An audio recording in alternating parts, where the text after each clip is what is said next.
یو ملګری سوال کړل، دا سوال د حیا خلاف دی، لیکن چونکه ډیر خلک داسې چې په دې عمل کې مبتلا دي، یو ملګری په دې حواله سره سوالوم کړل، نو ما ضروري وګڼل چې په دې حواله سره چې کوم شری مسله ده هغه تاسو مخکې ته بیان کوم، ځکه چې ډیر شي جوړې داسې خزه خاون چې هغه په دې عمل کې مبتلا دي. نو په دې حواله سره د یو ملګری سوالوم کړل چې فرنج کیس یعنی کې خپل د خزه خاون خپل چې کوم شونډې دي یا دغه شان دي جبا دا چوبلې شي یعنی شي چوبلې یعنی دا چې کوم عمل فرنج کیس ویل کېږي، نو په شریعت کې د دې صحیح حیثیت دی. آیا شریعت د دې اجازه ورکي یا نه ورکي، یعنی دا د شریعت د حدود نه بار عمل له یا د شریعت په حدود کې درنه دا عمل له. ټول مخکره خبره ده چې د نکاح نه پس خزه خاوند یو بل لپاره حلال شي.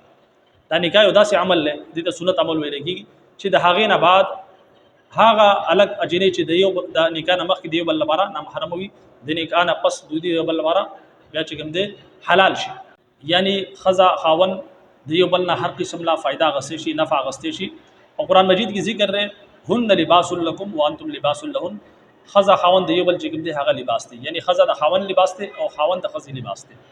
دغه شانتي په قرآن مجید کې په یو بل ځای کې الله رب ارشاد فرمایي لتسكنوا الیها، تاسو د دې خزو په ذریعہ باندې د دې پاک او حلالو چې کوم د رشتہ د خزې دا خاوند د دې په ذریعہ باندې چې کوم تاسو سکون حاصلوي. نو ظاهره خبره ده د نکاح نه پس هر قسم عمل جایز دی، او صرف چې کوم غیر فطری عمل له د هغې نه منع کړل شریعت، د هغې نه علاوه چې کومه طریقه یا په کومه طریقې باندې خزه خاوند دی بل نه فائدہ غستې شي، لطف اندوز کېدی شي، بالکل جایز ده. اور هغې کې دا عمل هم راځي، یعنی مثال طور پر بعض خزه خاوند د یو بل د محبت د اضافي لپاره کیس وغیرہ کې یعنی یو بل خپلې، نو دا د رسول الله صلی الله علیه وسلم ثابت دی. نبی علیہ السلام خپل چې کوم حضرت عائشہ صدیقہ رضی الله عنها فرمایي چې رسول الله صلی الله علیه وسلم به بوسه ورکوله حضرت عائشہ صدیقہ رضی الله عنها. لیکن بهرحال دا چې کوم مسله ده د جبی یا د شونډې، نو په دې حواله سره ظاهره خبره ده په حدیث شریف کې راځي حضرت عائشہ صدیقہ رضی الله عنها فرمایي چې کله به ما په جام کې وبس کلی، نو نبی علیہ السلام چې کوم ځای کې به زما خوله لګېدل وه، نبی علیہ السلام به په هغه ځای باندې خوله لګوله او به ایستلې. یعنی دا د ښځې د خاوند د محبت یو ذریعه جوړېږي. بهرحال کچري ښځې خاوند چې کوم جوړه ده په دې کې یو ته کراهت نه محسوس کېږي. ظاهره خبره ده بعض خلک داسې چې هغې ته کراهت محسوس کېږي، که چېرې کراهت نه محسوس کېږي او خپل چې کوم خوله وغیره ده هغه صفا کړي، ظاهره خبره دې په ذریعه باندې جراثیم هم ځي. نو که چېرې دواړو ته کراهت نه محسوس کېږي، دواړه رضامند وي، په دغې صورت کې دا عمل ناجایز نه دی، بالکل جایز دی. شریعت د دې نه منع نه ده کړې، دا د شریعت په حدود کې دننه عمل نه، دا یو داسې عمل نه چې د تغیر فطري عمل ویل شي.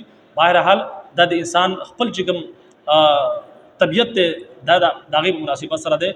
یعنی بعض خلک د دې لپاره دا عمل کوي چې د دې په ذریعه باندې مینه محبت پیدا شي. نو که چېرې ښځه خاوند د مینې محبت پیدا کېدو لپاره دا عمل کوي، نو شریعت په دې حوالې سره څه ممانعت نه کوي. بهرحال چې کوم غیر فطري طریقه ده په شریعت کې صرف هغه عمل ناجایز دی، باقي ښځه خاوند یو بل نه هر قسم نه فائدہ اخیستی شي. امید کوم مسله مو په سمجھ کې راغلی. اجازت راکړئ. السلام علیکم ورحمۃ اللہ وبرکاتہ.